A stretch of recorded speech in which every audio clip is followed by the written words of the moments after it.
Good morning, everybody. Thank you for joining. As you can see, that this meeting is being recorded and it's going to be live streamed onto Facebook.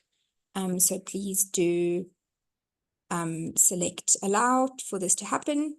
This is a public dialogue, and we're very happy to see people starting to connect and to join us. This is it's a very timely issue, it's a very important one for us to engage in as the region, as South Africa, and we're very happy to have you all join us for this. So thank you very much for coming. My name is Lily Manoim. I'm from SALO, the Southern African Liaison Office, and chairing this meeting will be my colleague, Busisiwe Ngumalo, and we have a really fantastic selection of panelists who are going to be speaking to various aspects of the topic. And I will now hand over to my colleague, Busisiwe, to chair the meeting. Thank you very much. Thank you, Lily, and thank you for this opening reminder. Good morning, everyone, and thank you for joining us in this crucial dialogue at such a pivotal time. Today, we gather as representatives of civil society, organized labor, and faith-based organization, united to our commitments to human rights and justice and the future of Zimbabwe. As we stand on the eve of the SADC Summit, it is imperative that we confront these realities on the ground and the alarming reports of torture, abduction of trade union leaders on the border of South Africa's implications of foreign policy. We have a wonderful panel of speakers today that we're going to start off with. Peter Mutasa, over to you. Peter, can you hear me? Hi, good morning. Good morning. Yes, over to you. Can you hear me, please? Yes, we can hear you. Over to you. Good morning, and thank you for inviting me, and also thank you for inviting us, and also thank you for the solidarity. I think I need to be quick on the issues because much of the issues are now in the public domain. The issue is that we are basically under siege. The whole country is under siege. All the fundamental rights and freedoms have been suspended. It is clear that we are under a martial law of some sort. If you look at the heavy deployment of both the police, the military, and the secret services, both uniformed services and the other state security arms of the state. But what is also more worryingly is an apparent clear indication that it's not just the arms of state, but also some militias of some sort, whom I believe ruling party militias. And this complicates the issue and the circumstances and situations of activists. I'm a victim on 22 July, after getting out of the airport, immediately after getting out of the exit. I was accosted by 6 militias and probably state security. And I'm just thankful that they couldn't abduct me because of the place, probably, but I just thank God that they couldn't abduct me because we're just only 2.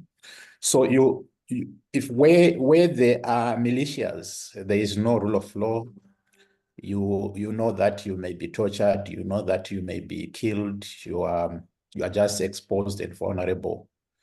So we are seeing a lot of movements around activists' house, as we witnessed with Comrade Obet Masaraure, the Amalgamated Road Teachers Union president, whose house was visited many times by many vehicles.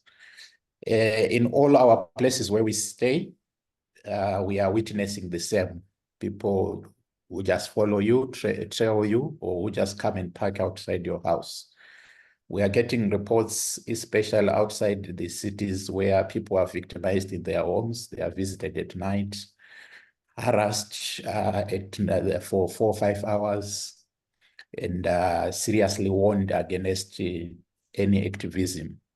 So we are basically a nation that is under siege. No one is safe, whether it's trade unionists, whether it's civic society organization, opposition. Our view is that we may be viewed as collateral victims or damage. We are just suffering from collateral damage.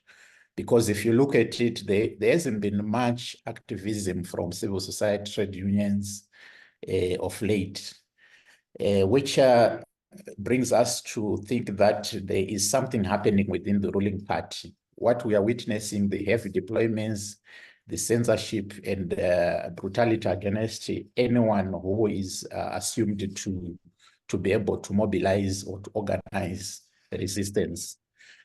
Simply aroused that we have got something much bigger happening, and I think it's coming out slowly. There is a serious factionalism in the ruling party. There is serious jostling for succession race in the ruling party. And this is where we want the regional players and also neighboring governments to really grasp and understand. Understand that it's not just a matter between the opposition and the ruling party or civic society and government. There are serious undertones in terms of the conflicts within the ruling regime. And in our view, with what we are seeing with the deployments, without any notice from the president, any notice or gazette from the Minister of Defense, it shows that we are facing something that may be very, very dangerous and that can implode. If the ruling party continues to fight, and if the fight escalates, who will be in control of the state security, who will be in control of state agents? Those are serious questions that we are asking ourselves, and that we want everyone who wants to stand in solidarity with Zimbabwe or who wish peace in the region to start thinking about. So that's one area that we are very, very much concerned. We are seeing that there's something happening behind the scenes, and we are just suffering collateral harm. In terms of South Africa's foreign policy, one, we need to emphasize to South Africa that we have got a crisis. Even to SADC as a region. Until we accept that the region accepts that there's a crisis and there's need for intervention, whether it's dialogue or whether it's just trying to help the parties, we will not get out of the crisis that we are in. So we need to find ways of communicating to South Africa that we've got a crisis. And I think it needs intervention, especially with the background that I'm giving, that we suspect that there are serious internal factional challenges within the ruling party, which may implode. And I think the role of SADC is the same with South Africa. Try to intervene. We have got unfinished issues which came from the elections. You can't just sweep that under the carpet without addressing issues of their impact to security, peace, and development of the country. So those issues need to be addressed. I know it's very difficult, and some have said it's water under the bridge. But without addressing those fundamental issues as we edge forward, we'll continue to have the challenges that we are facing: shrinking democratic space, the lack of rule of law, suspension of the constitution, and also serious security risk to many citizens. It's not just the activists, but everyone is in fear. Everyone is gripped in fear. I know many activists who cannot even sleep at their homes, who cannot even go to their offices, who cannot freely move in this country. So those are some of the issues that I think I can flag out, and I'm also willing to hear from colleagues and to also get the advices from our regional partners, solidarity partners, but we need to move with speed. I don't think SADC Summit will change much. the issues are happening around SADC Summit, but I think it's beyond. After SADC Summit, we are probably going to get more harm and more insecurities because of the internal challenges that we suspect are growing within the ruling party. We cannot take sides at the moment because we know that the ruling party is able to come together and fight a common enemy and a common external enemy. So it's not proper and it's not wise for civil society to even try to rely on the internal challenges within the ruling party. What we need is a dialogue that is all-inclusive, a national dialogue that includes civil society, that includes labor, that includes business, that includes everyone in the country, to chart a way forward on how best we can refocus our country back to democratic tenets, back to constitutionalism. We can't rely on the judiciary. It's already captured and also co-opted. You know, the issues around legitimacy issues around the Chief Justice are the same with legitimate issues around the president and the ruling party. We can't rely on the parliament. It has been desecrated. So those are the challenges that we are facing, but I think I can end here so that I will give others a chance to share their views. Thank you very much. Thank you so much. Thank you, Peter. We really appreciate your inputs. We'll now be moving on to Dr. Oscar van Heerden from the Center of African Diplomacy and Leadership at UJ. Over to you, Dr. Oscar.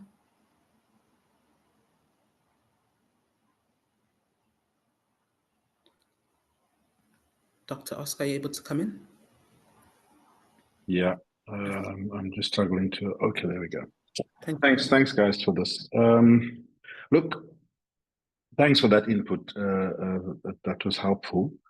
My take is, look, from a foreign policy point of view, as I'm sure all of you are aware, there's broadly three principles that the South African government seem to want to emphasize when it comes to its foreign policy principles. The one is the commitment to multilateralism and not going on your own. The commitment to international law. And then, of course, three is the promotion of dialogue to resolve international conflicts. So we can safely say that South Africa would argue that it is ascribing to two of the three principles, the one being multilateralism. In other words, they want to see the resolution of the crisis in Zimbabwe being handled by SADC as a multilateral body and not as by one country or two. And they will also argue that they are promoting dialogue through their quiet diplomacy. Now, I mean, I think the first thing to say as an academic, I've written a book on this crisis. Well, let me rephrase that, sorry. I've written a book on South African foreign policy and have also in that book dealt with the issue of Zimbabwe. And the question there was, the title of the book was Consistent or Confused, looking at Thabo Mbeki's foreign policy. And in there, I look at the Zimbabwe crisis as a case study and how we've managed that. So I think there's a few dilemmas that I would want to, in this short time, there's a few dilemmas that is being faced. Dilemma one, as I said, South Africa doesn't want to be seen to go it alone in this regard, even though there's this pressure from the international community who sees South Africa as the regional hegemon and feels that South Africa is best placed to try and find and force a resolution within Zimbabwe. There's that dilemma. South Africa doesn't want to be seen to be going it alone. They want to be seen to be going with SADC. Dilemma two is exactly that issue of the region versus the international, region versus the global. And the global here, I'm referring mostly to the West, the Western Hemisphere. Those imperatives collide. I don't want to go through a history lesson, but you all know they collide because in the region, it's about solidarity, it's about unity, it's about post-colonial. And whereas the international community or the global wants to see things go their way, there needs to be a regime change, and so on and so forth. There was even talk of boots on the ground and military intervention in the early years. So there's that tension and that conflict, and how do you manage that? Dilemma number 3 is indeed this issue of quiet diplomacy, which is hurting the South African government as a regional hegemon, because there was an intervention. Yes, there was a global political agreement that came out of that, but we're still continuing with the crisis. And so it is not being resolved. And so what does that say about quiet diplomacy? Because at the end of the day, quiet diplomacy must also have positive results. Now, the South African government will argue that indeed that positive result was the global political agreement between the MDC and ZANU-PF. For a brief moment in history, there was somewhat of a government of national unity, if you like. But it has all gone to shambles. It has all fallen apart because of the repressive and trust deficit that is there with regards to the ruling party, ZANU-PF. So that's dilemma number 3. And dilemma number 4 is a controversial one. But it is about the Zimbabweans having to resolve their own plight. Of course, there needs to be some assistance. There needs to be some framework within which SADC and SADC countries around Zimbabwe assist Zimbabwean civil society, opposition parties, and so forth. But at the end of the day, the revolution must be led by Zimbabweans. And we have not seen that in any major way. Not that there is not things happening. There's lots of things happening. Otherwise, there would be no need for repression from the ZANU-PF government. But it is not coordinated, and it's certainly not reaching the mass scale that is required to actually get the necessary international exposure of what's going on in Zimbabwe. And then finally, dilemma number 5 is the institutions. As the previous speaker just indicated, it's not just about the ruling party and getting them out.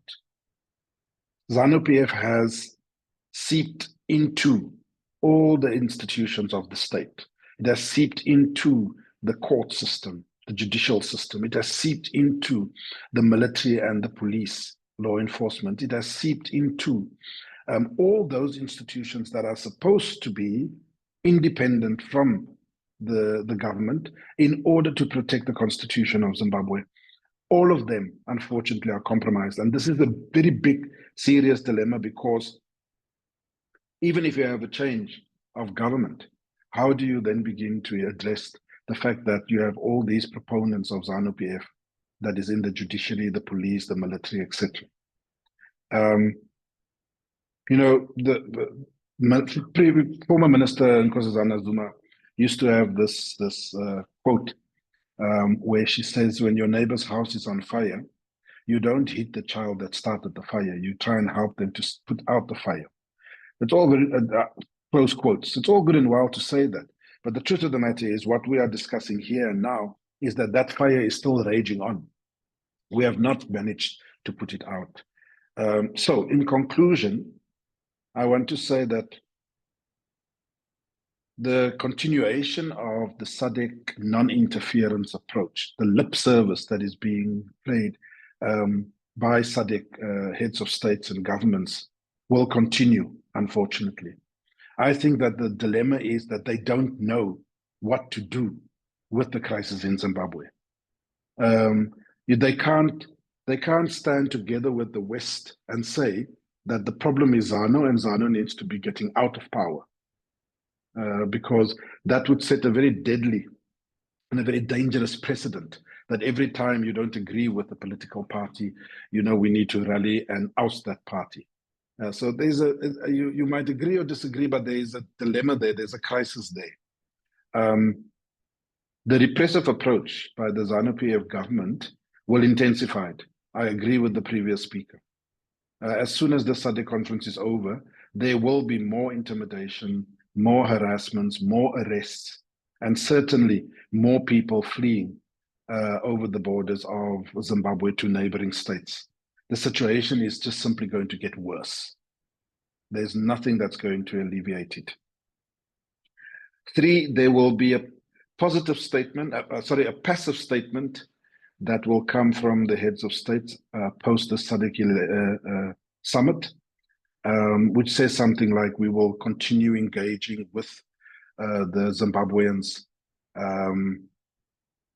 with the government, and we will try and find speedy resolutions, etc. Nothing tangible, nothing that is going to put pressure on the Mnangagwa government to actually find a lasting solution to the crisis in Zimbabwe.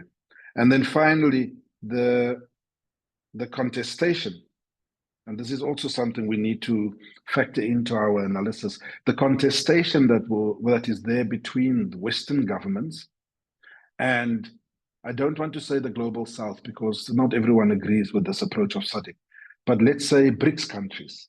There's a contestation here that will play out around Zimbabwe, and as a result, that also is contributing to why we're not finding a solution, a lasting solution in Zimbabwe. So it's not a rosy picture that I'm sketching. There's a number of dilemmas.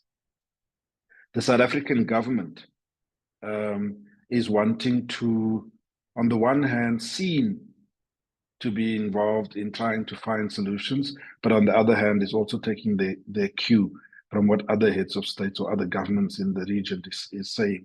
They don't want to be seen to be going against the grain. And this is precisely the problem with quiet diplomacy. Thanks. Thank you very much, Dr. Oscar van Heerden, for those remarks. We'll now be moving on to Stabile Dewa, who is the Director of WELPE, which is the Women's Academy for Leadership and Political Excellence. Over to you, Stabile. Thank you very much. May you please state the question again? I joined a little bit late. Apologies, please may you repeat? May you kindly state the topic of discussion or the questions that you asked prior, because I joined a little bit late. Sure.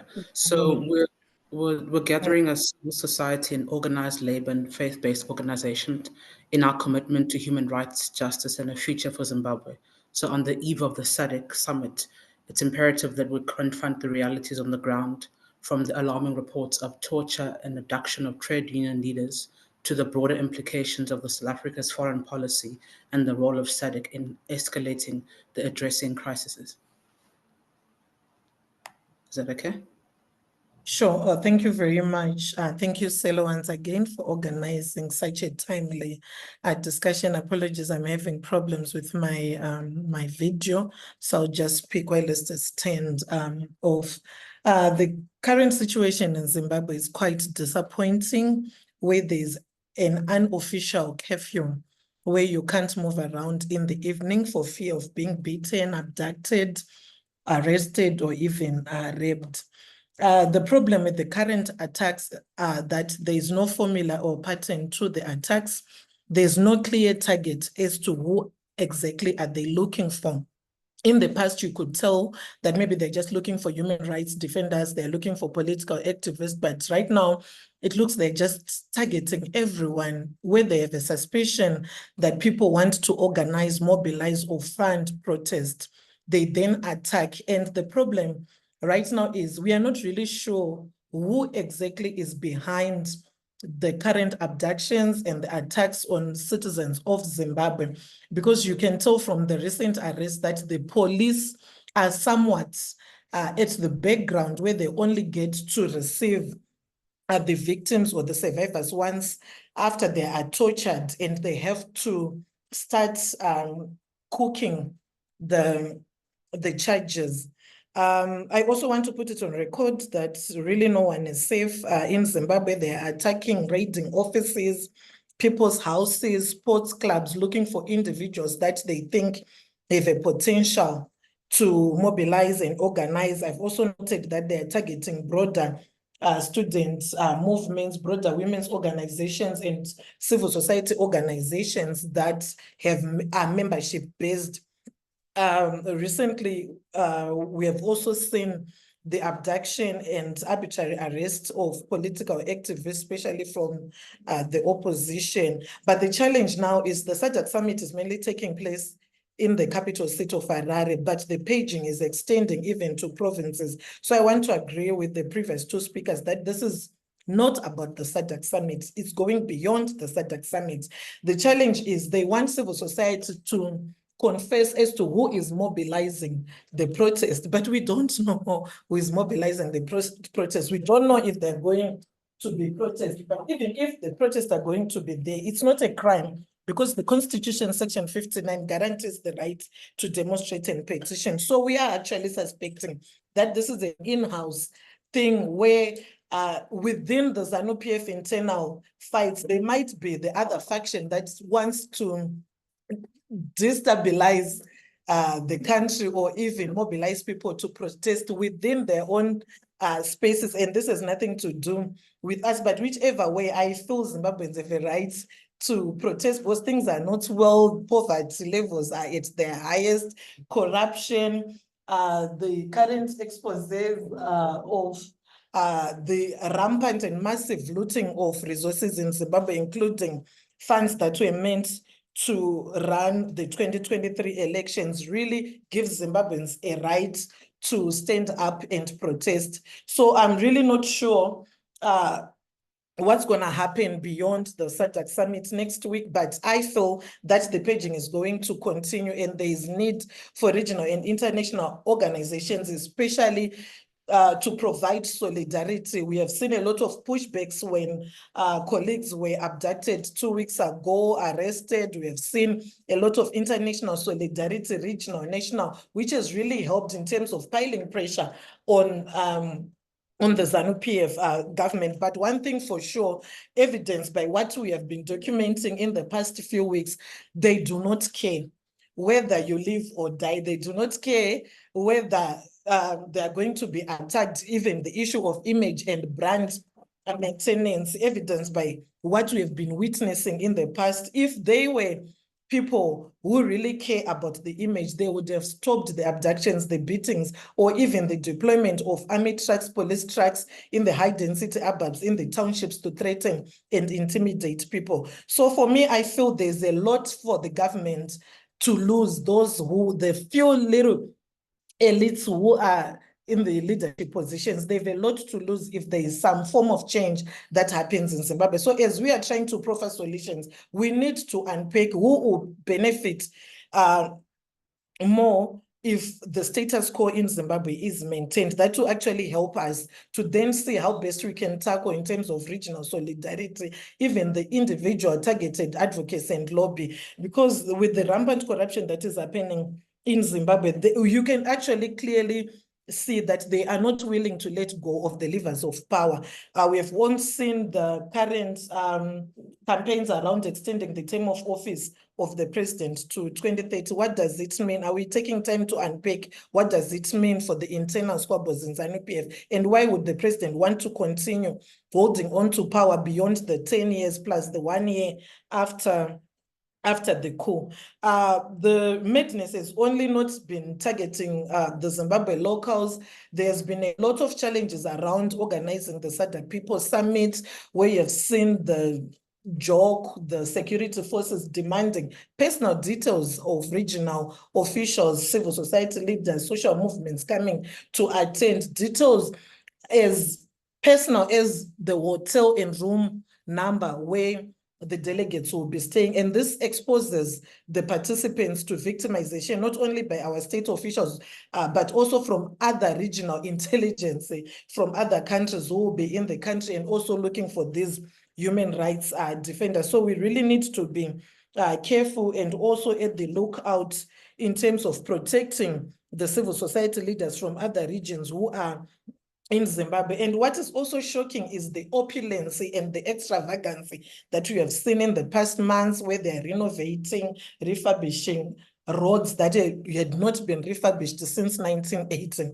Why? It also goes back to the issue of legitimacy, where the president is trying very much to paint a picture that all is well in Zimbabwe. But I think everything has been exposed thanks to social media and also organizations on the ground. We have been working tirelessly to expose the shenanigans that have been happening in Zimbabwe in the past years, including SALO and other regional organizations, including political parties in in SADC. People are living in fear. Vendors had to be chucked out of the streets, yet they were already living in abject poverty. We saw women, goods, wares being confiscated, and now everyone knows, especially civil society leaders, offices are closed. You can't go to the office until the SADC summit is over. But is it just about the SADC summit? So it also goes also to affect even the street vendors, mainly women who were making a living from selling ways. We have also seen attacks on neighboring countries, especially Zambia, where the president of Zambia has been under incessant attacks from the Zimbabwean government for allegedly in court supporting the opposition in Zimbabwe. So what does it mean when we're crafting the way forward in terms of addressing the Zimbabwean question? The problem is Zimbabwean government are bullies within the region. So whichever strategies that we want to come up with have to unpack the nature of the animal that we are dealing with. And also just to bring the issue of the perpetual election mood. Already now, since 2023 last year, we have been in a perpetual election mode where already they're justling around the issue of who will succeed President Mnangagwa. So where do we then take advantage and come in terms of demanding accountability and transparency?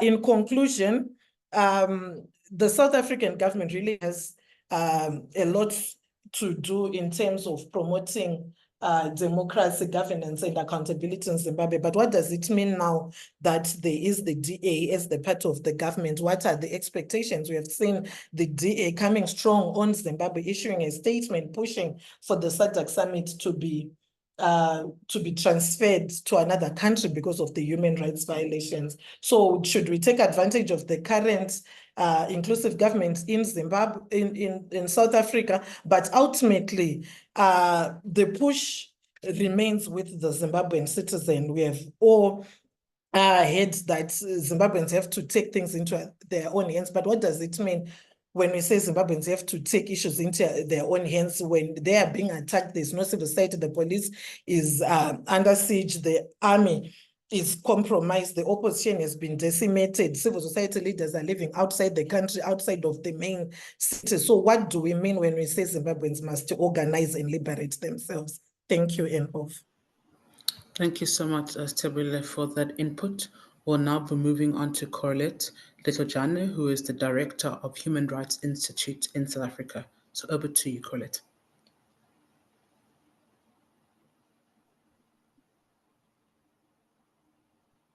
Good morning, and thank you very much to Silo and partners that have joined, that have been really raising the issues of Zimbabwe, and currently the timing of the meeting of today, convening as activists.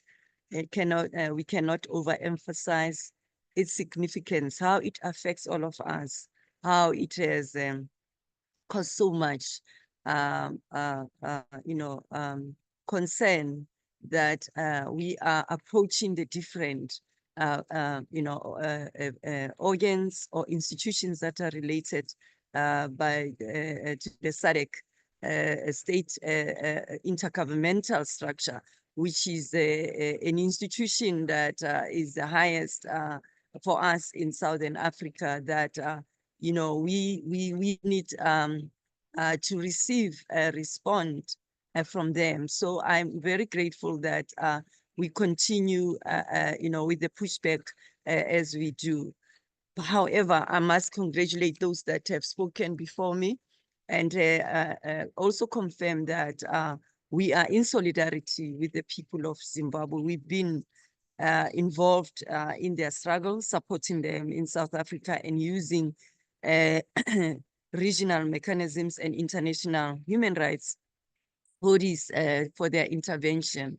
So as the situation seems to be not improving, but getting worse and worse and worse, and not even receiving any positive reaction from the leaders that form this, that belong to this intergovernmental institution. We are really questioning the consistent, convening or coordinating of their events or meeting. What is it precisely that makes them to continue organizing and engaging on issues of the region without taking account to the calls of the citizens that are recognized as an important stakeholder? This is a question that boggles me all the time, that precisely we have this role to play, and it has been written, it's reflected in black and white, that we are key in issues of regional integration. And we are promoting all the objectives, all the commitments, all the imperatives that have been adopted by them. And then also looking at how the situation has continued to the extent that now we see abductions and movement of people, which is restricted in other countries, people receiving double punishment in their countries and outside in the neighboring state. For example, in South Africa, we have seen how people, citizens, especially in disadvantaged communities, and the law enforcement, mainly intolerance towards providing this kind of solidarity or understanding our commitment as a state party. Now, the SADC is one of the AU regional economies. It does not exist in a vacuum.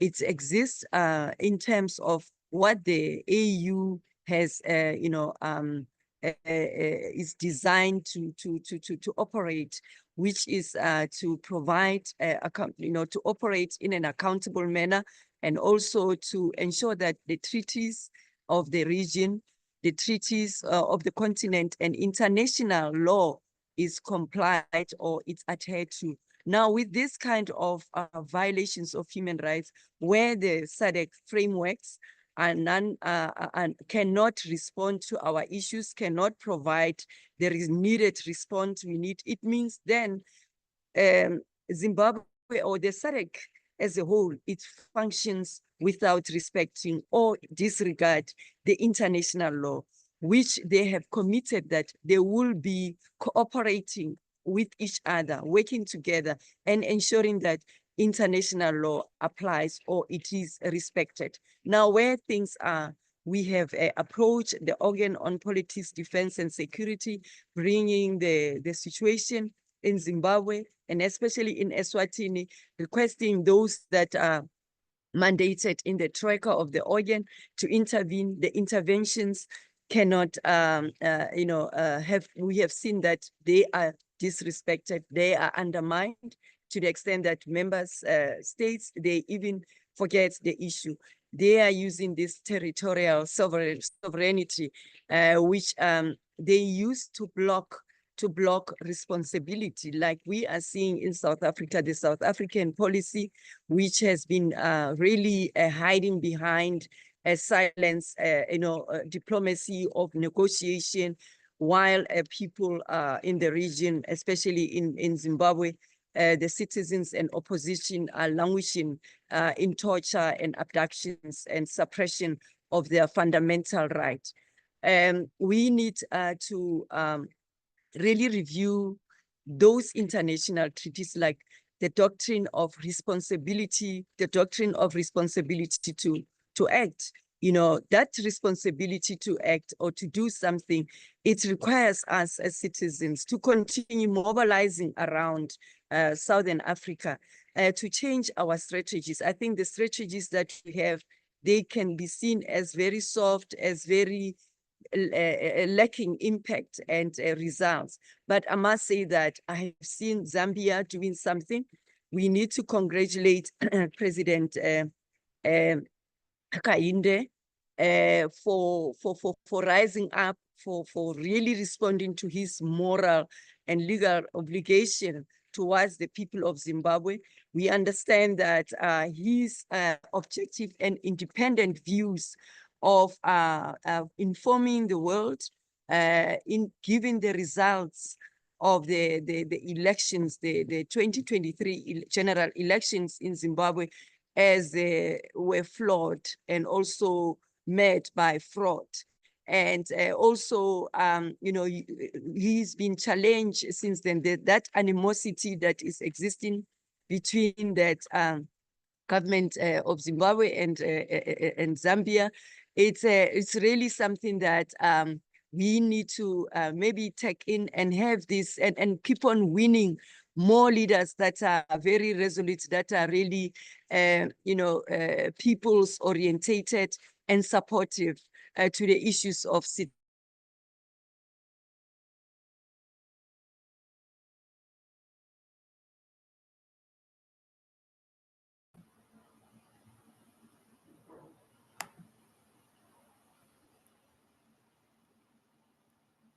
I think Colette has connectivity issues.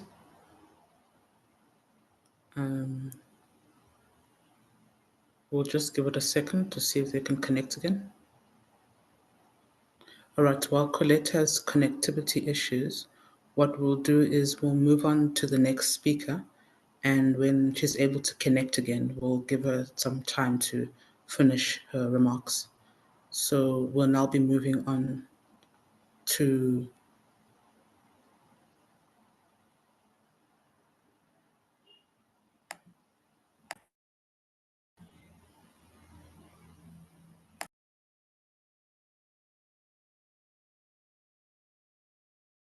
can you hear me, Lily? Yes. Yes, sorry, I think Colette had dropped due to connectivity issues, which is okay, it's understandable. We'll now be moving on to the next speaker. When she's able to connect again, we'll give her a chance to finish her remarks. We'll move on to Bishop Paul Verlaine from the Methodist Church. And when Colette comes in, we'll give her a chance to finish off her remarks. Over to you, Bishop.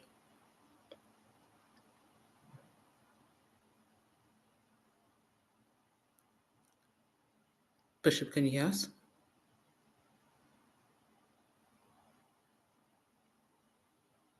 Okay, Bishop did also mention in the beginning that they do also have.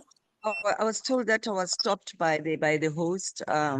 Yeah, so I don't know, there was some disruption as I was talking.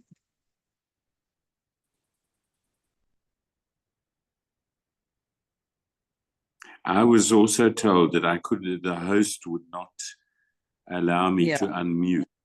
Yeah. Yes. So there's something here that says that I was stopped by the host. I don't know if I can still finalize or we have another speaker. I see Busisiwe as well has frozen. Sorry, I think we were all having technical problems, but I think Colette, you finish off and then we'll go on to Paul. All right. Okay. So now I was just saying that I'll stop my video because maybe it will make things better for me. So we are advocating for really a serious actions. We remember how South Africa was isolated from the international community for the crimes that amounted to crimes against humanity, because it was massive violations of human rights. And we can see that the brotherhood that we are seeing outplaying in defending of the one that committing human rights, lessening their accountability to use the mechanisms themselves, because they know that together they can infuse the provisions of the SADC Treaty in holding each other accountable. They are under obligation to hold each other accountable. So if they are failing, we feel that the important things is to escalate this thing at international level, where we feel international law has been broken. And South Africa was isolated for more than 30 years. It was an item of the UN Security Council. And those years we used to have a Human Rights Commission. Now we have Human Rights Council. We can find a way of bringing this issue over there as well. And until Zimbabwe situation is corrected, until we see democracy, we see protection of human rights, we see compliance. And then also we understand that Zimbabwe is currently want to use this convening of the SADC, and where the country leader is going to serve as the incoming SADC Summit chairperson. Now, the chairperson of the SADC will be the very same perpetrator, suspect of violations of human rights, who is sitting and not doing anything. So we will be under the leadership of this particular leader. So if we're going to allow such a situation as well, that the leaders have continuously ignored and undermined any voices that are raising against that, it means we need to do something. We need to move to that level. So for us, it is definitely to go high and ensure that Zimbabwe does not succeed with its plan to use this process of the holding the SADC Summit, and to use the outcome to be recommended to serve in the UN Security Council. So you can imagine it will be occupying that position for the next 2 years. And what kind of a role will we expect from Zimbabwe serving at the United Nations Security Council? I think we need to really stop that. By advocacy, we are promoting everyone's voice to join, actually, to increase our statements, to ensure that Zimbabweans and anyone in Southern Africa is not treated the way it's been displayed in Zimbabwe. I'll end here. And I'm sorry I took a little bit long due to my connections. Thank you. I hope I was clear.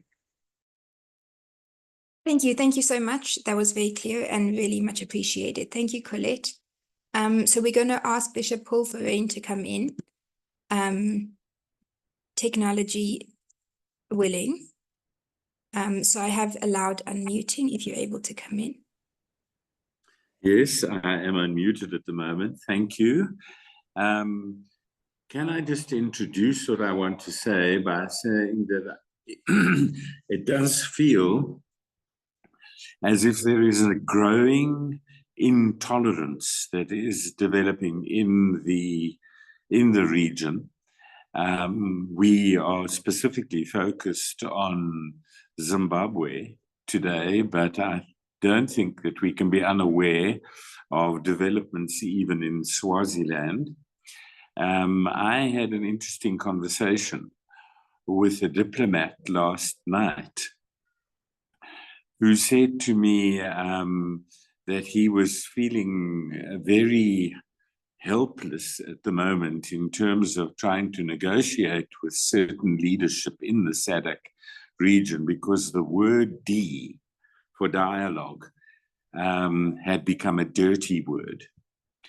And so it does feel as if there is a growing intolerance in terms of the freedom of speech and the freedom of association in the region. And I do believe that it is actually critical that a question be asked of SADC, and that is whether they still regard themselves as a critical voice in terms of human rights and the upholding of human rights. Or can we say that the upholding of human rights is a colonizing construct and doesn't belong in this context at all? And that probably sounds like heresy to many people. But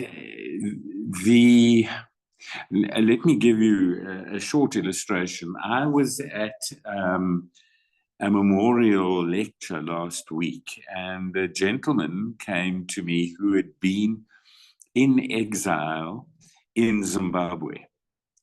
And he was going through a process of legitimation in a government office. This was in the early 1980s. And they took his fingerprints, they took his photographs, they were getting his documents ready. And while he was undergoing this process, there were dreadful noises coming from other parts of the building. And he asked a question eventually, what are these noises of these people screaming that I can hear? And he was told in a fairly nonchalant way that no, those people were undergoing torture at the moment. They were busy trying to get evidence out of them. And so it feels as if a practice in our countries still remains an issue of torture. And let me say that at the very present moment, I am doing debriefing therapy with people who have come from Zimbabwe, who have made allegations of torture, and they certainly, in the therapeutic intervention, carry the scars of very serious post-traumatic stress. And just to say that the intolerance of humanity in officialdom is deeply, deeply, deeply concerning. And so I do believe that the question needs to be asked of the whole SADC region: do they affirm human rights? Do they condemn the torture of human beings on whatever pretext, that it should never take place? Do they uphold the right of people to disagree and to enter into some kind of discussion about the kind of politics that they want? Or are we to face the fact that basically we have to adjust ourselves to a growing fascism and intolerance, not just in the SADC region, but it does seem that there are pockets of this all over the world. Let me just, to put a euphemistic construct on it. I'm aware of the fact that I am a church person, and just to perhaps observe two things from the church's perspective. Quite clearly, the church has a mandate to safeguard, to protect the dignity of all humanity. But at the present moment, I'm sure that everybody on this platform would agree with me when I say to you that the official church voice is very muffled, if not confused and ambivalent. I don't want to refer too much to my situation at Central Methodist, where eventually I became almost an enemy of the church by hosting very, very vulnerable people. I'm very much aware of the fact that everything was not good and clean and fresh at Central Methodist. But let me say that if we put together a menu of the brokenness of the people in that building, that it actually managed to survive as long as it did is a sheer miracle. Then perhaps to come to South Africa and to say that I do not believe that there is such a thing as quiet diplomacy, or whatever the phrase was that Thabo Mbeki put in place to tolerate what was happening in Zimbabwe during the Mugabe regime and during the operations of Guguraundi and Marambatsvina. And I think that quiet diplomacy is no diplomacy at all. Or it's the essential task of the diplomat, which is actually to help people to go to hell in a way that makes them look forward to the trip.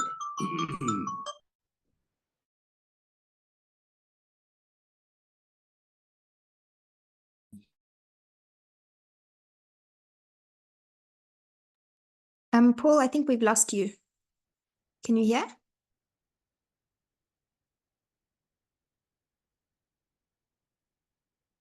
I think we have. Yeah, we definitely have. All right, I think, should we move on to the answer and question session? And if Bishop is able to reconnect again, we can give them a chance to finish their input. Is that good? All right, we've lost the Bishop. Okay, so we'll now be moving on to the answer and question session of our dialogue. If you want to come in and ask a question or a comment, please may put up your hand, briefly introduce yourself, and then you may ask your question. I am looking in the chat to see if there are any hands that are up. Comrade Mojotsi, would you like to come in?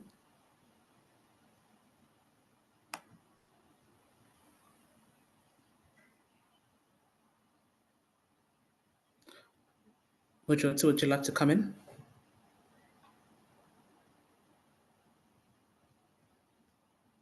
All right, we'll move on from Mojotsi. Loazi, are you able to come in? I see that I have been unmuted again.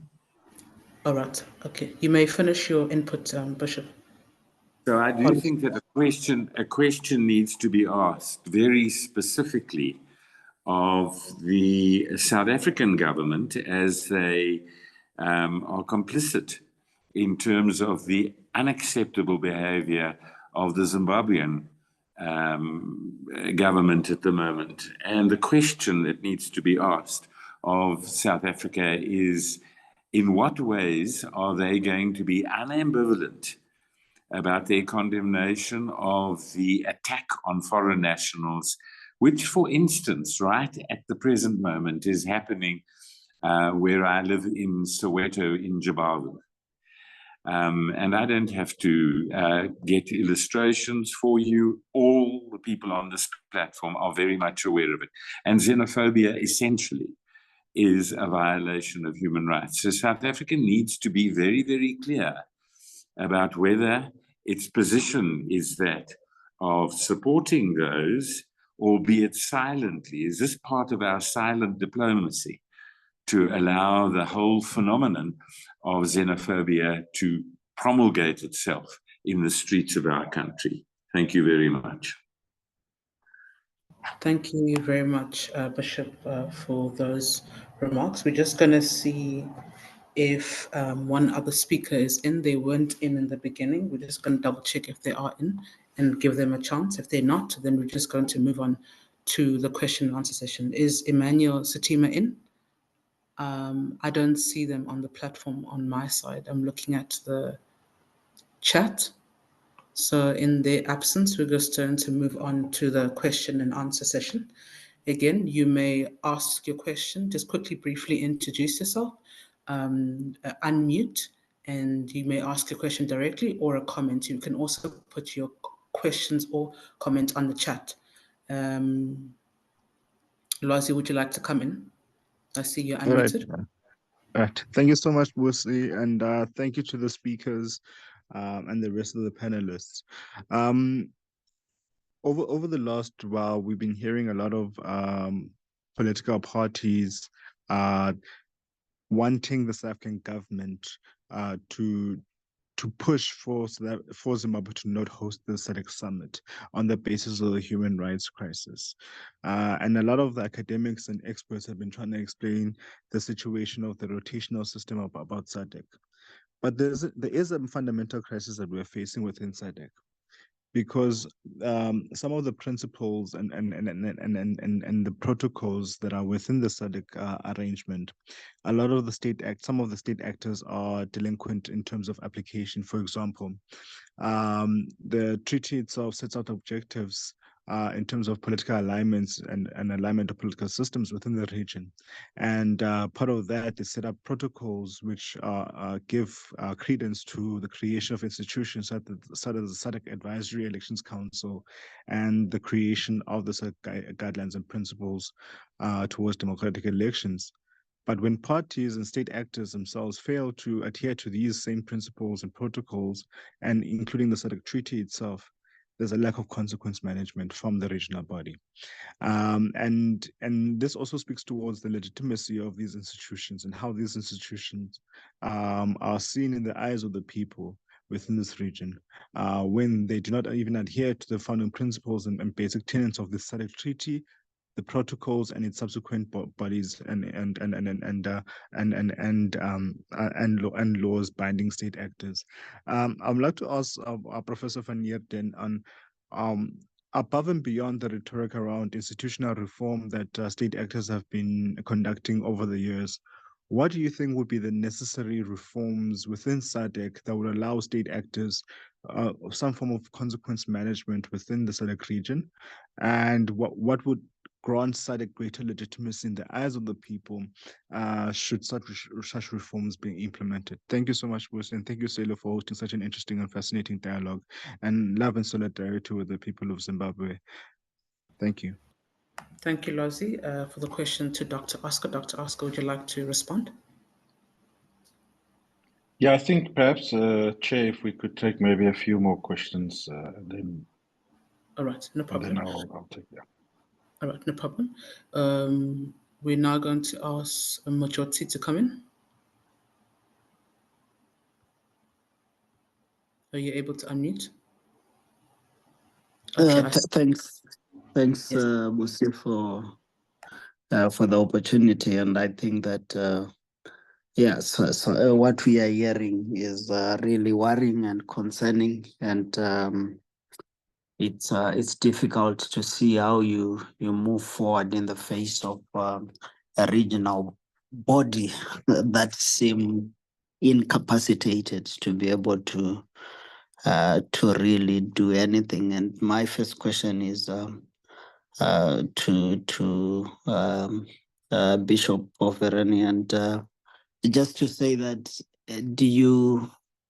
because we know that churches are more organized, and if they decide to really face some of the challenges that confront society, they could be a more progressive voice that we can pick from the church. In your, as you are seated there, what do you think, facing the challenges we are facing in the region, particularly the growing fascism you refer to, what practically should the church be doing? And as civil society, what could be our role in nudging that critical voice from the church to really come out and do the needful?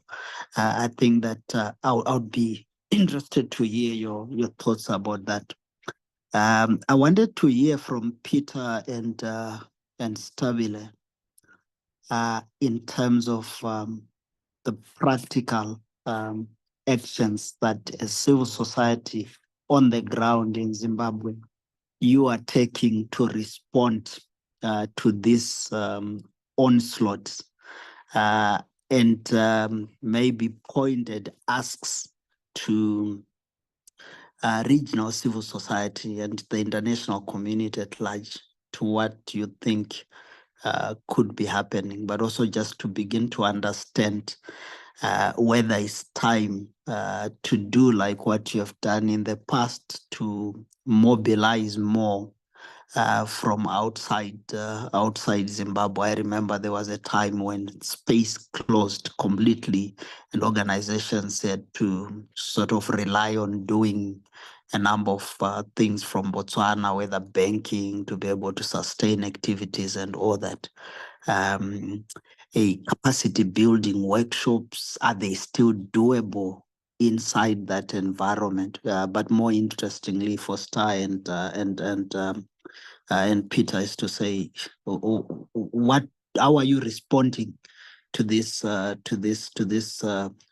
challenge? And also just to comment from where I am, that I think we have been to countries for the SADC Summit that have been considered very closed in terms of civic space, be it Angola, be it Tanzania, where people have been arrested during Magufuli's time, but also Angola in the recent past, in the DRC. Have we seen the level of paranoia from a state as we are seeing in Zimbabwe? And I would want maybe others that are on the floor. I see Dr. Zamchia is here. Would be interesting to really hear where this could be coming from, because we sort of sleepwalked into a coup in 2017. Maybe it's time to begin to really unpack the internal conflicts within ZANU-PF, the military complex, more, so that we all begin to understand what we might be on the verge of witnessing. I'm not trying to be alarmist, but just been worrying that what could be happening. Thank you.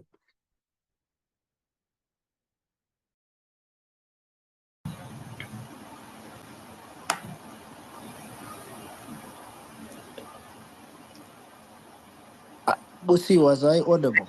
Yes, you were audible. Sorry, majority, my connection cut for a second. Yes, you were. Are you complete with your input? I'm covered. All right, thank you so much. We'll now move on to, I see Mom Miriam's hand is up, and then we'll go Atinkosi, and then we'll go Neo, and then give back to the participant, to the panelists to answer the questions, and in that order. Mom Miriam, over to you. Thank you, Busi. Let me thank the speakers or panelists for the presentations, and I want to take out one issue that was raised by one of the speakers, and unfortunately I joined in a little bit late. You know, that a lot has been said about, you know, the role of SADC, especially as it relates to what is happening in Zimbabwe and Eswatini. I'll just name those two countries, but also what is expected of civil society, political parties like the ANC and the Alliance, in response to you know, the disturbing developments around the brutal beatings of people in those countries, and killings, of course, and abductions.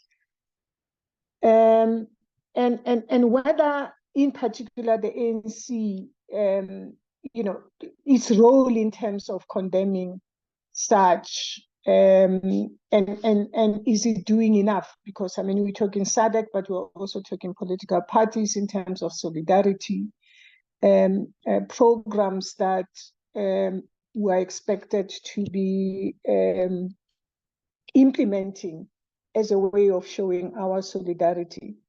One of the issues that was raised was that in order for you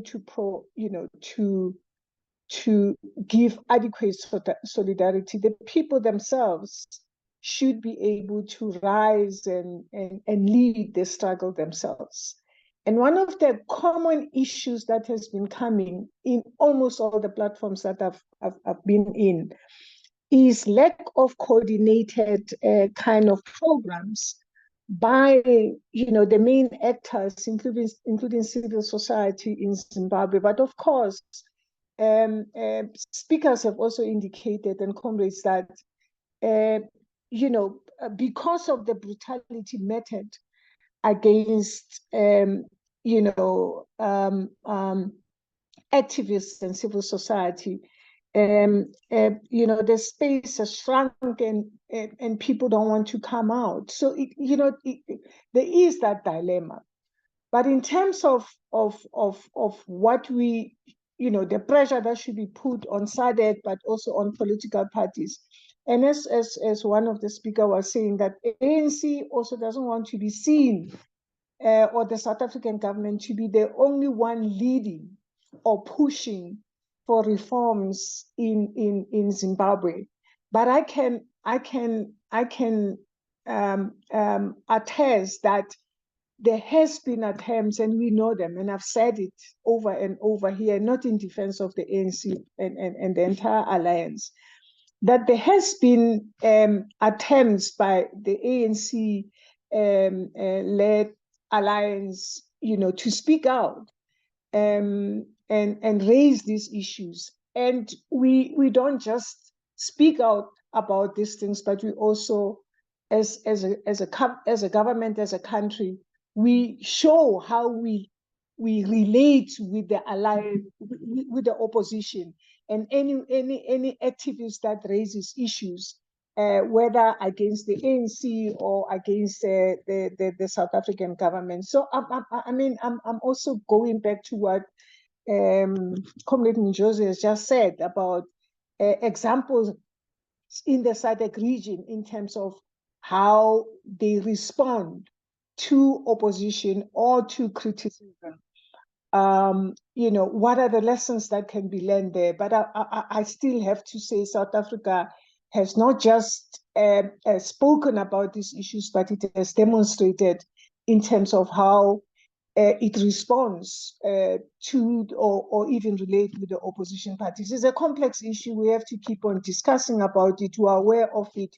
We have openly condemned some of the acts. And of course, yes, at times there are no statements that are coming from the ANC itself, but the alliance has spoken against some of these things. So, you know what, we have to keep on debating, but also seeing how best, we advocate and promote democratic practices in our individual countries and the SADC region. Thank you. Thank you, Ma'am Miriam. Atengos. Thank you very much. Can you hear me? Yes, I can hear you. Okay. No, mine is just two short points or questions. In terms of one of the speakers indicated the fact that look, when it comes to these summits and what is happening now on the ground in terms of the security of human rights defenders, there are major issues where you are asked which room are you staying in.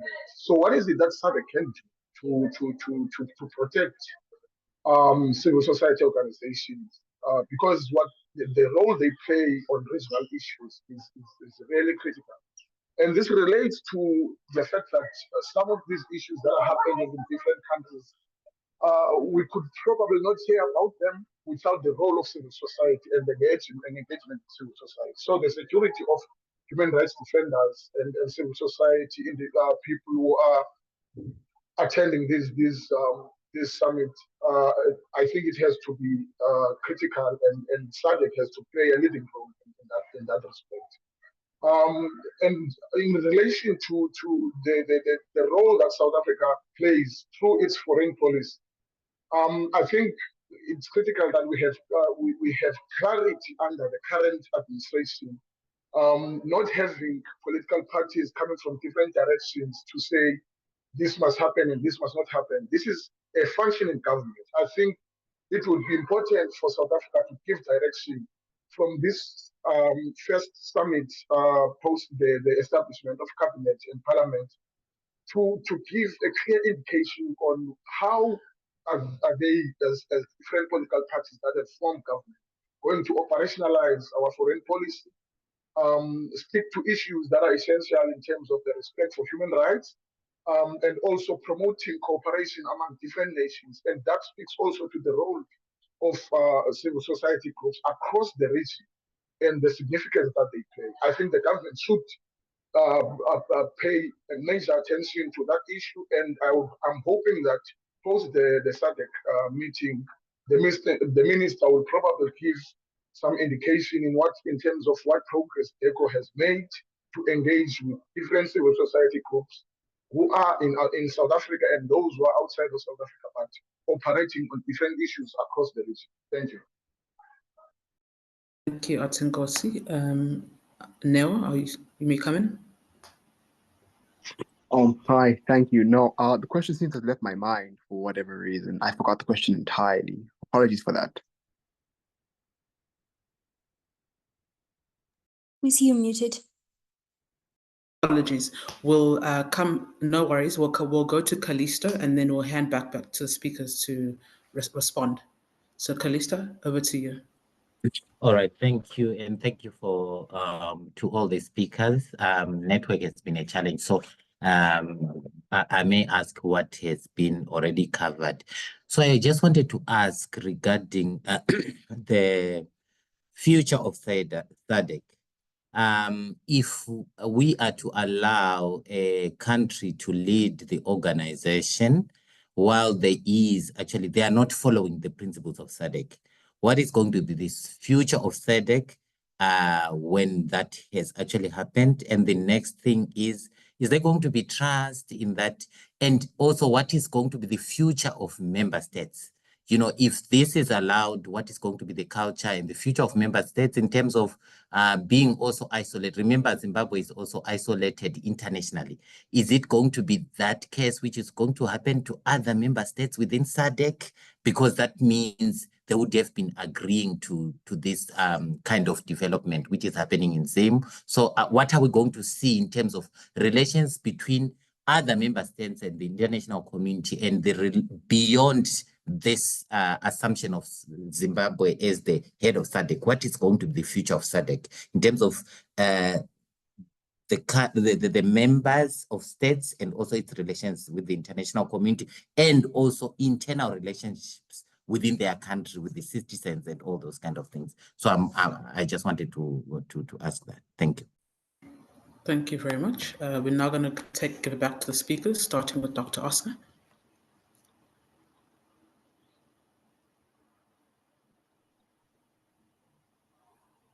Dr. Oscar, you may come in. Yeah, thanks. Yeah, just on the first question, if I may, on the institutions, what we require is a plan, and a plan with regards to state institutions about a future, what a future Zimbabwe should look like. And perhaps what is required is a Southern African dialogue between Zimbabweans that are in neighboring countries and civil society in neighboring countries, including in Zimbabwe, of course. I think it should be hosted in one of the neighboring states, but a Southern African dialogue that is trying to map what a future Zimbabwe should look like. I think, in my opinion, that is sorely missing.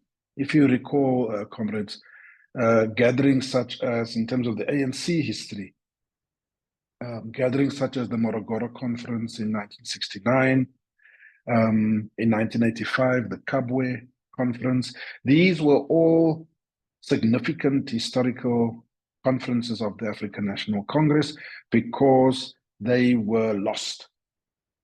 In many respects, they were lost. They had no direction. There was turmoil within.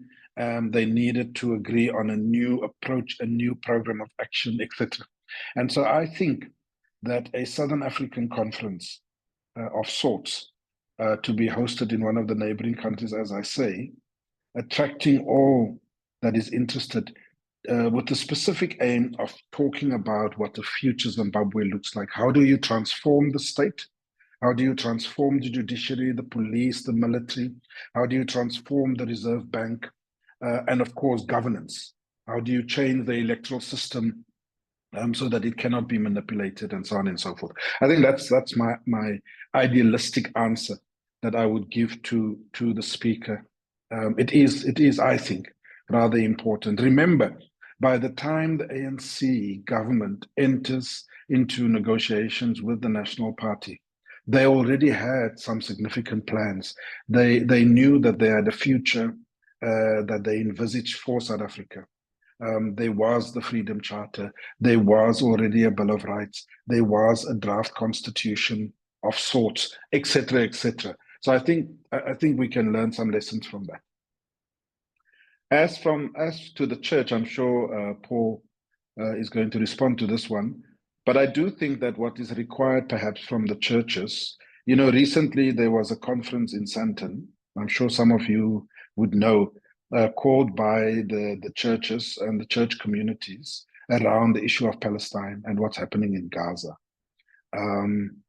That's one example. I think perhaps, again, coupled with such a Southern African conference, I think the churches could potentially come together and talk about the violations, the instability, the torture, the killings, etc., in much the way that the churches played a role here in South Africa during apartheid.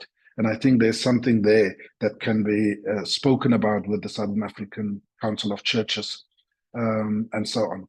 So that's the issue I would say for the churches. As for the ANC, I think we should just put pressure on the ANC as the ruling party. I think all civil society, SALO, activists from all over, etc., needs to write to the ANC leadership and call them out with regards to the situation in Zimbabwe.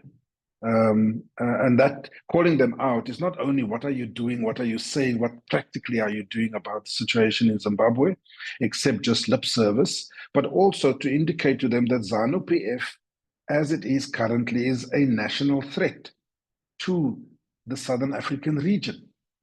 I mean, and I'm not saying that lightly. ZANU-PF as a government is posing a national threat to governments in the region.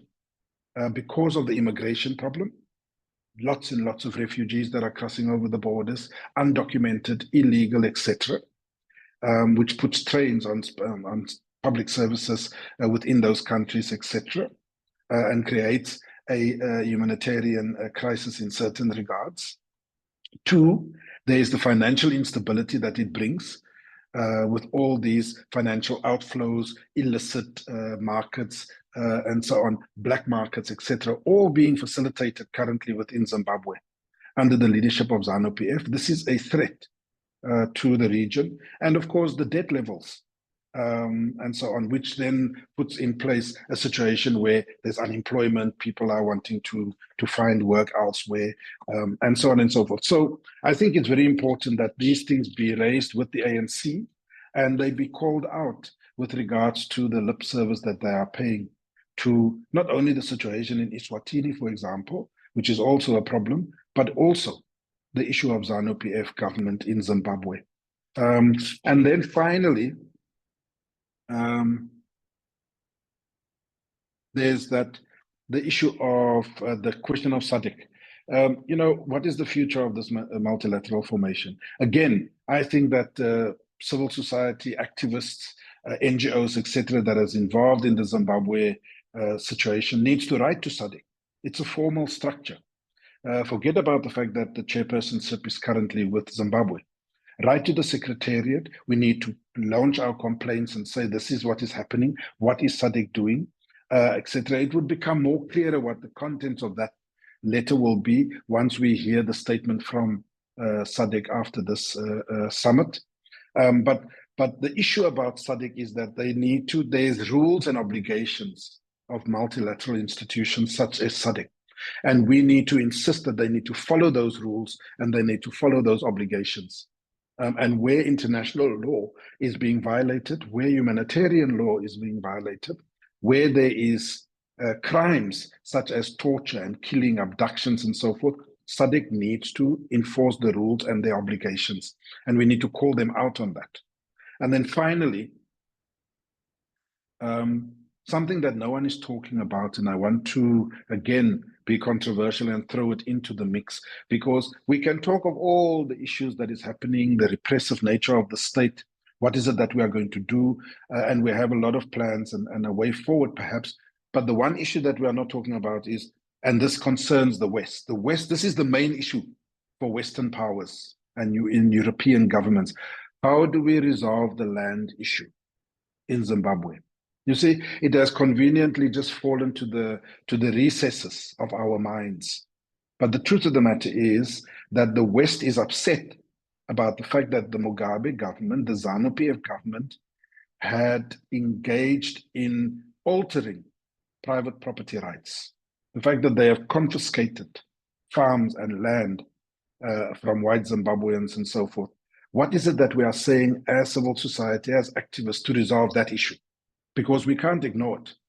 As far as the West is concerned, they need to be given some guarantee that in this plan that you have, and I'm not saying the plan is we must give it back to the white Zimbabwean farmers. I'm not saying that is necessarily the plan, but we need to have a plan about how do we resolve the issue around private property relations, private property rights, and the agricultural sector within Zimbabwe. Thank you. Thank you so much, Dr. Oscar. We'll now move on to Peter to give some remarks to the questions asked.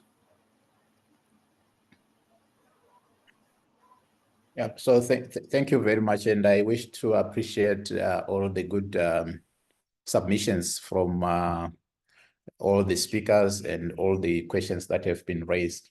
So I just want to respond on one or two things. The first one is on what can be done by solidarity partners and other players around the region.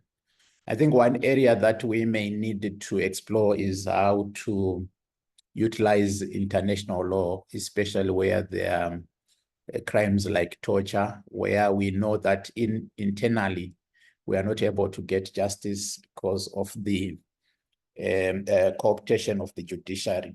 So we need to look at those who have got experience and expertise on what are the pathways, and technical support for us to also increase the pressure by utilizing international law and international platforms. Then the second issue is on, yes, I agree with the previous speaker, Professor Oscar, that we need to pile up pressure on SADC. And I think whilst it appears to be a negative development that Zimbabwe is taking over the chairmanship, it can actually be an avenue, an opportunity for advocates, because whatever I will be doing can be ascribed to SADC. And we can pile pressure to SADC and saying, look what your chairperson is doing. Is this acceptable? So I think we need to address that, but that may require us going beyond looking at SADC as an institution, but looking at SADC as people and broadening our people-to-people solidarity within SADC. In the past, whether it was in 2000, whether it was in 2008, even the GNU, we cannot, Zimbabwe cannot take credit for everything. There was coordination within SADC. There was a lot of coordination, a lot of protest within SADC, a lot of conferences like the one that Professor Oscar has suggested. There was a lot of people-to-people solidarity within SADC. I understand fatigued, people are getting tired, and also the crisis has gone on for a long time. And we also have other priorities within the region. But that's an area that we needed to build on. Of course, we need to take a responsibility as Zimbabweans and civic society in Zimbabwe to be at the forefront in terms of building that momentum and in terms of fighting back. The other issue that I wish to respond to is on why there hasn't been serious coordination. I think we underestimated what happened in November 2017. All of us are guilty of complicity and rushed decisions. The 2017 coup was not made overnight. I think there was a lot of preparation and a lot of plans, probably running beyond 15 years or 10 years. It was a planned thing. And because it was planned, a lot of effort was put into decimating any centers of resistance the moment the coup succeeded. And we have seen it with the capture of almost every institution, not just the government agencies, but even people's movements, churches. There's always a group of church leaders, very influential, who are always ready to hear no evil, speaking no evil, and who are openly working and benefiting from patronage. This has extended even to civil society, it has extended to unions, it has extended to many people's organizations, such that the moment you are for, you are not sure whether you are discussing something in privacy or you are planning something that will not be known immediately after the meeting. So those are practical realities and challenges that we need to deal with. We are thinking around what should be done, and we need those who have gone through such repressive regimes to also help us. Do we build networks instead of established organizations? And also, if the elites within organizations are captured, how does the struggle relate to the established organizations who have got a legacy of fighting, who have built very good reputations out there, but the elites within organizations are captured? So these are practical realities that we are struggling to find answers. And I think this was not done overnight. It was done over a long period of time. Poverty has also affected us, our social and economic situation. We often joke that everyone has got a price tag. If the regime wants you and you are not ethical, the regime can dangle whatever it can and get you. And lastly, I just want to comment on the land issue. Very important aspect. But this is my personal view. It's not something discussed within any of the organizations that I'm involved in. My personal view is that the land issue, as it relates to the past dispute between Zimbabwe and the West, I think it's a done deal. It's over, in my view. It may be regarded as an overly simplistic view, but I don't think even the West is still pursuing it with vigor. We have seen changed tone in terms of diplomacy. We've also seen the changed priorities in terms of their Western priorities in Zimbabwe, especially with the stiff competition with China, Russia, and other Asian nations in terms of resources. I think currently people are looking at opportunities, economic opportunities. How can they harness the resources that are being pillaged left, right, and center every day by the Asian Zimbabwean friends? So I'm not sure whether that remains a big. I know people have got still have problems with it, but I don't think they are regarding it as a big priority. Of course, it has to remain on the agenda for them so that they prevent other SADC or African countries from pursuing the same policy. What appears to be an issue on the land is the internal equity issues. Now it's very clear for everyone, even some who use in the progressive movements who used to defend the land reform. It is now clear that there was no equitable distribution of land. The land is not working for the majority. It's not even working for the economy and development of the country. It's working for a few. The level of pillaging of natural resources and environmental degradation, the levels of displacements, people being moved from their ancestral land and without care and without even respecting tradition and cultural norms is so frightening that I think that's where the next land dispute, real land dispute will be. It will be an internal, much more of an internal affair than a bilateral or multilateral serious issue.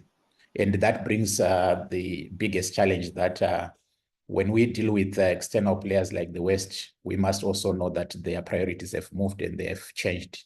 and it's no longer like in the past. Thank you. Thank you very much. We're now going to give Correlette a chance to take a bite. Is Correlette still here? Okay, we're going to move on to Tabile. You may have an opportunity to respond. Thank you. I was here. Touch a bit on the question that was asked by Munjodzi. We have no option as civil society but to push back on the state excesses. We have strength and protection in numbers. And I want to agree with Mkoma Peter, we really need to mobilize and work collectively, because I've seen that if you want to speak as individual organizations, there's a lot of targeting and paging of institutions. So we need to do a lot of programming in consortiums, even if it's statements pushing back. Let's do it as a collective. The challenge now is because of the private voluntary organizations and the shift in terms of the interest and priorities of many foreign embassies in Zimbabwe, issues of foreign policies and all. It looks like there's been an unannounced consensus within the donor community that the Zimbabwean struggle has taken too long. We need to engage the state there. Right now, if you are in Zimbabwe and you want to continue being confrontational and radical and demand accountability and transparency, you will not get funding. If you check most of the organizations that are funding right now, civil society organizations, are organizations that are working and partnering with the state. And so what does that mean in terms of the broader democratic struggle and agenda? So in terms of support from the region, there is need to increase emergent support, because there is no way you can defend the rights of others when yours as a human rights defender are its threats. There's also need to enhance regional solidarity in terms of pushing back the statements and also engaging the Zimbabwean government, a platform such as the SATUCC and the African Union, demanding for accountability and transparency. There was also a question on whether it's still safe to carry out the current work that we are carrying out in Zimbabwe. Definitely, it's no longer safe to continue with the governance and democracy work in country in Zimbabwe. Yes, it might continue maybe at a moderate scale, but there is need for bigger plans around establishing permanent offices that at least accommodate many organizations that are doing governance and democracy work outside of the Zimbabwean borders for security reasons, because at the end of the day, you end up incapacitated.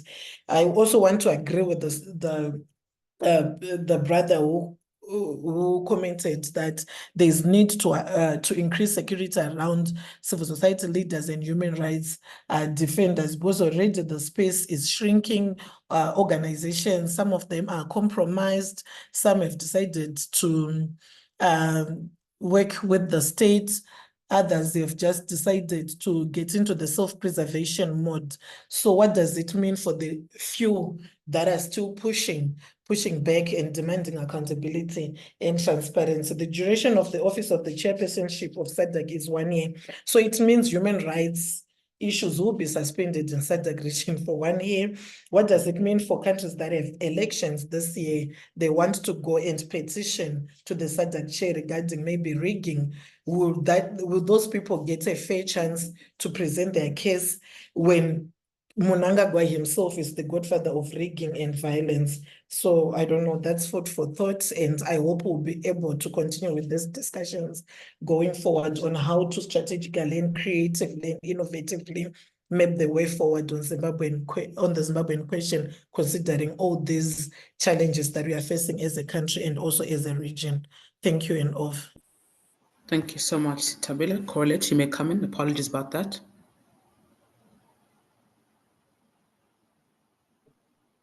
Good day. Can you hear me? Yes, we can hear you. Thank you thank you so very much. And also want to thank the presenters and also the questions from the floor from stakeholders there in this meeting. And first of all, there was a question concerning the duty of the international community to promote, to protect rights. And if those members in the Southern Africa state parties, can they also be held accountable for not infusing international law or the mechanisms that require them to protect the rights of citizens, preventing the torture and all that. I do support that. And the only way we do that is having big campaigns, the campaigns that are directed at the UN itself, because the doctrine of responsibility to protect, you know, is a very good instrument that can even overcome states' defense of sovereignty, which they usually use to hide behind. So the responsibility to protect doctrine is a very key tool that will help us to advocate for member states to holding them accountable, because they have a duty, they are morally and legally bound. And SADC is an intergovernmental structure recognized by the AU. It must resubmit to the AU. The AU is promoting peace and security and justice in the whole continent.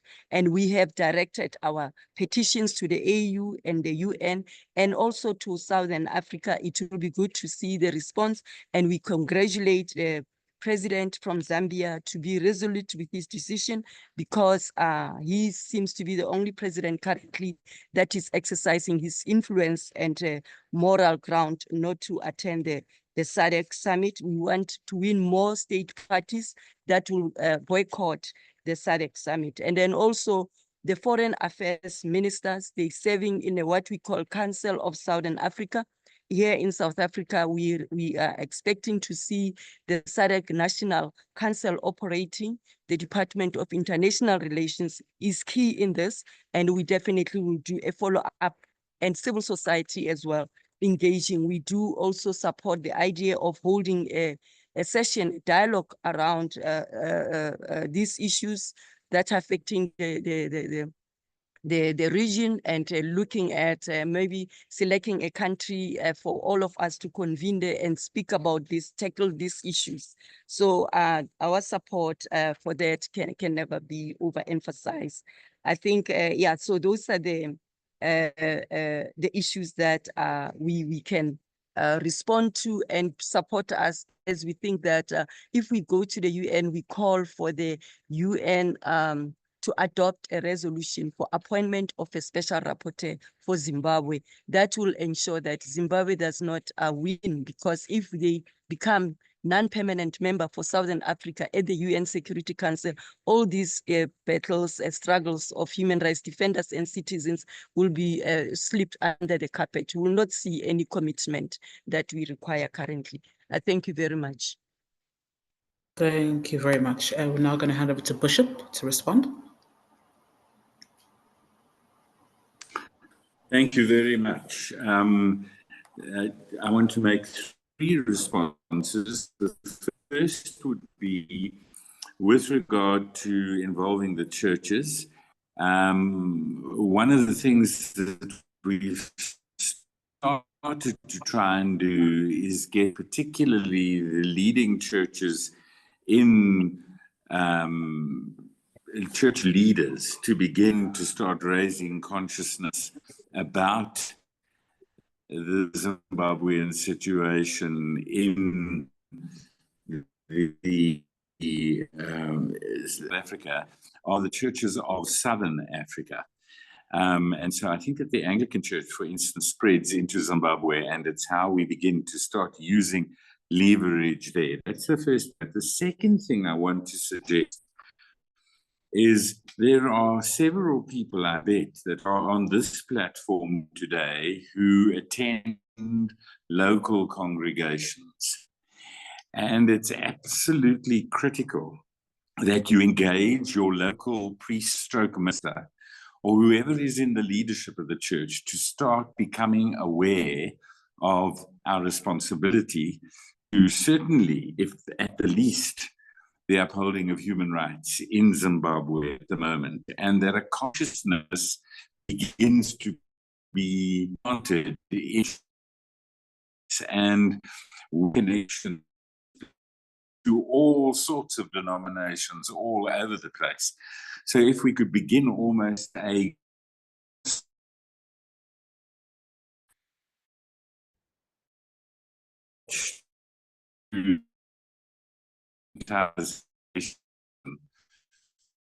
of the religious community.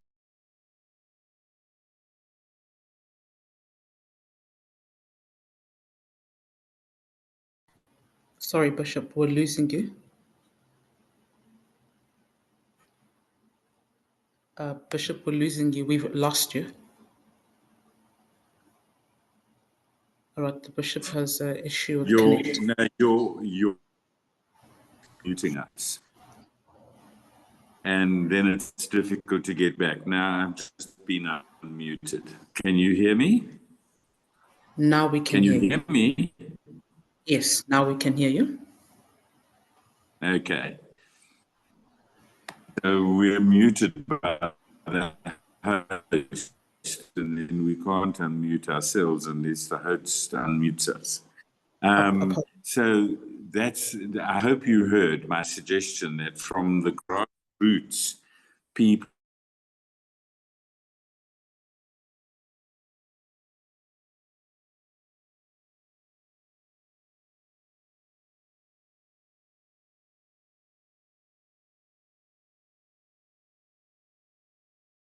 Okay, it seems like we've lost you again. Can the tech team unmute Bishop, please? I think he's just confused. It's not that he keeps being muted. I think it's a network problem, unfortunately. Okay. All right. Okay. I don't see a camera or a speaker thing for them. It's okay. So let's just see. All right. I think they have cut connections. I just wanted to ask if Bongani Masuga would like to come in and expand on the point that you put in the chat, which is very important. Bongani, would you like to come in and expand on your point? Yeah, greetings. Am I audible? Yes, you are. Oh, thank you very much. Thanks for the opportunity. Apologies, I was juggling between two meetings. Finally, I'm here. But nothing much. And thanks for the inputs that we have been attentively listening to, activists and comrades from the whole region. There are 2 points that we would just want to emphasize. The first one is that we've just been finalizing a COSATU special petition to the SADC heads of state, which will be released, we hopeful, by the end of the day today, on particular pressing matters in the region for the attention of SADC heads of states, 1.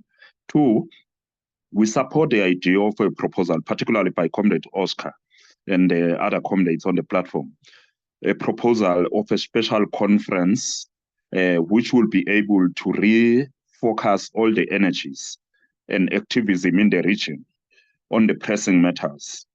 The commitment of the founding aspirations of SADC, the protocols of SADC are very clear on that. 2, the rebuilding of a progressive movement, so that we don't only call out the ANC, we call out all those who are calling themselves progressive in the region.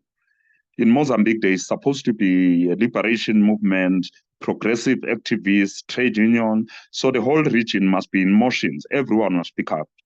That is very clear. Then lastly, is the importance of revitalizing what I'm sure Bishop will remember, and Comrade College. There used to be what used to be called the SADC Apex, which was made up of the churches for CISA in Southern Africa, which was made up of the SADC Council of NGOs, which was made up of the Southern African Trade Unions Coordination Council. Linked to this was to be able to coordinate the solidarity responses and support for progressive work, including progressive alternatives. And then, comrades, we must also pay attention, which is one last point, to the role of business in Southern Africa. We can hear everybody being put on the spot, but we seem not to be willing to put business on the spot. In our ILO cases in Geneva, when we have difficulties of workers' rights, the people who put on the spot decisively is business. Because we talk about the DRC, business is looting without care. The same thing is happening, the abuse of workers' rights and undermining of bargaining and collective system for regulation of labor. So we must bring in here, where is private sector and business in all this equation in the Southern African region? Thank you very much. Thank you very much. Bishop, would you like to come in and finish your point? Yes. I don't know that everybody, for instance, in this platform that is in a religious organization, that you speak to your leaders and conscientize them about what actually is happening in Zimbabwe. Religious community to work together cooperatively about this. Many of the South African churches are connected in the region. So, for instance, there is the Methodist Church of Southern Africa, which includes, unfortunately, doesn't include Zimbabwe, but Botswana, Namibia, Swaziland, Lesotho, South Africa, and Mozambique. So that's the first thing. Second thing is to request SADC to open the borders so that there is easy access for instance, a Zimbabwean into South Africa. I do know that an arrangement like that exists between Botswana and Namibia. All you need is your identity document from the particular country and you can travel across the borders. And if SADC has got any credibility whatsoever, it must be working towards creating a sense of interchangeability. Although the tragedy that has brought so many Zimbabweans into this country as it has for South African people from the rest of the region has been an incredible gift, just in terms of bringing South Africa up to speed with the development of being part of Africa, but also the interchangeability of our humanity enriches us most profoundly. And if we can begin to use the facility of a united southern region, it could be a wonderful thing. Then the third thing, to respond to the professor's suggestion around the land issue and even business issues, it might be helpful to call a summit on land issues, because South Africa is a very, very far way of solving its own land problems. Let me just give you one illustration. I don't know whether people are aware of the fact, but we have recently discovered that most of the churches in the old, what we call black areas, that's black, Indian, and colored areas, don't have title to their land. And we are very vulnerable to all sorts of mischief going on in municipalities in alienating us from the property on which we are resident. Never mind the churches. Most of the people in the townships, for instance, I live in Zimbabwe, not in Zimbabwe, in Zimbabwe. In Zimbabwe, most of the residents don't have title to the homes that they've been living in for more than 50 years. We need to speak as a region about this. And if this could be put on the SADC agenda so that we take agency for what we can do in SADC, it would be very helpful. Thank you. Thank you very much for that input. We're now going to be handing over to Prof. Brian to do some closing remarks. Prof. Brian, over to you. Thank you, Busi, and thank you to Selo and to all the speakers for really rich presentations. I think the issues that have been presented here today have been presented repeatedly, and it's important that we continue to do so, to continue to put these issues on the agenda. So just to summarize what I think have been the main issues, obviously I don't have time to cover everything, but I'll try to cover the central questions that, as I said, have been repeatedly raised and need to be done so in the future. First is the deepening authoritarianism in Zimbabwe. What started under Mugabe has only exacerbated under the post-coup regime under Mnangagwa, where state structures have been increasingly corrupted, controlled by the ruling party, militarized, but not only state structures. As Peter has said, there's also has been a move towards controlling civil society, not only through legislation, such as the PVO bill and the Patriot Act, but also through controlling particular organizations, through using their resources to move into whether it's trade unions, churches, particular human rights organizations, where the state has now begun to use student movements, use their own resources to control civil society organizations and to bring them into the ruling party narrative. So I think that civil society is at its weakest in the post-colonial period, since the beginning of the post-colonial period, and faces huge challenges. There's also, of course, the changes in the political economy, the informalization, massive informalization of the economy, which means there's less formal structures, which has weakened the trade unions in particular, but weakened many formal structures where you had a fairly independent middle class which could speak out, which is no longer the case. Much of what is the middle class now is tied to ruling party structures, and that also controls what comes out of the middle class.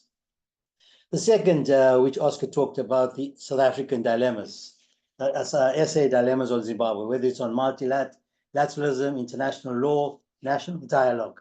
I think he sets out those things very clearly. One area where I would question him is the question of the idea that the internal opposition in Zimbabwe has not done enough, or at least this issue has been raised. Historically, that's not correct. The internal opposition in Zimbabwe has done pretty much everything except resolved to violence. They've done general strikes, stayaways, advocacy at national, regional, and international level. They created a constitutional movement which led to the new constitution. Without the constitutional movement that was created by civil society, we wouldn't have a new constitution that was done in 2013 in Zimbabwe. They've also, through the opposition, fought,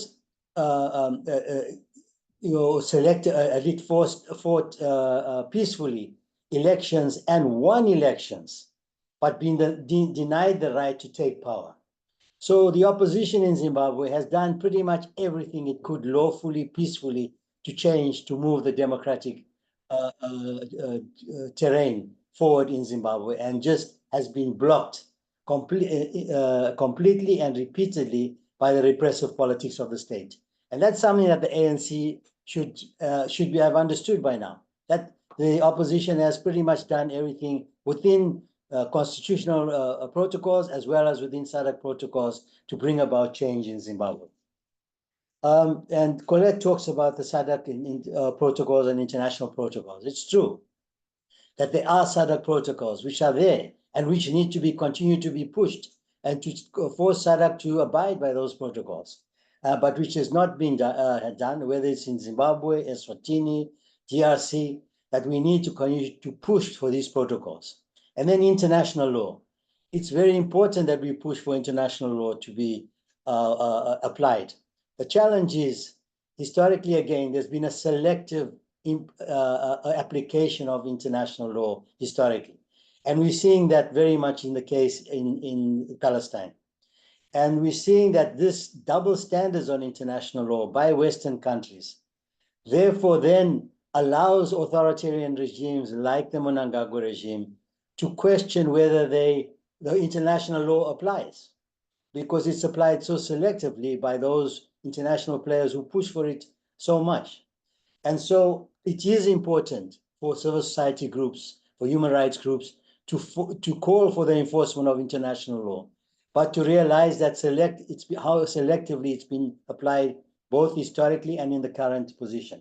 And we're seeing it now, and this is where the question of the land issue in Zimbabwe is still an important one. What we're seeing is a movement towards transactional relationships between international players and Zimbabwe. We're seeing on the sanctions issue a move towards more targeted sanctions and towards what's being called a democratic security argument, where it's not just about democracy now the West is looking at, but it's transactional relations around the economy, security issues that it's looking at. And so the way that they're going to deal with, whether it's the land question, whether it's democratic questions, is increasingly going to be around transactional issues, security, democratic complex. And this is where I think what Sitabele has been saying, there's a weakening of civil society groups, partly because the funding has dropped repeatedly. The priorities of international funders are not democracy anymore. They're moving to they've got other areas of priority, particularly Ukraine, Gaza. And so also that they don't feel that the democratic question is as important as it was. So more and more it's important for the questions of regional solidarity, which have been raised by Peter, by Oscar, regional conference to become a priority. That we need together to bring together groups. And this also was discussed recently in a SAPES forum, the need for regional solidarity. We need to bring together regional groupings to force SADC and the ANC in particular to abide by those protocols and to stand by international law, because these SADC governments are not going to do it on their own. We've seen it repeatedly. SADC is a weak structure. Unless particular governments push for change within that structure, nothing will move. And in doing that, we need to develop a new narrative, one which condemns both the selective application of international law in the name of empire, as we're seeing in Palestine, and as also we see in the Ukraine, but also condemn an authoritarian nationalism, which uses a selective application of anti-imperialism to justify its authoritarian rule. We need those two forces, those two aspects of a narrative to help to guide us in how we build a new solidarity. And so going forward, this movement towards pressure for regional players to come forward, and it's really wonderful that COSATU has moved on this special petition to SADC, because the importance of trade union solidarity in the past has been central to moving issues forward. And I'm really glad to hear this movement from COSATU. But we need to move that into a broader regional solidarity. And has also been discussed, what is the role of business? What role is business playing in actually being complicit in this authoritarianism? And so this discussion now more than ever is important. And I think through platforms like SALO and also SAPES in Zimbabwe, we need to think about how to bring this regional conference to become a reality. And our priorities now needs to be not just setting out what are the issues, what are the problems, but what do we do to move forward? Thank you very much. Thank you.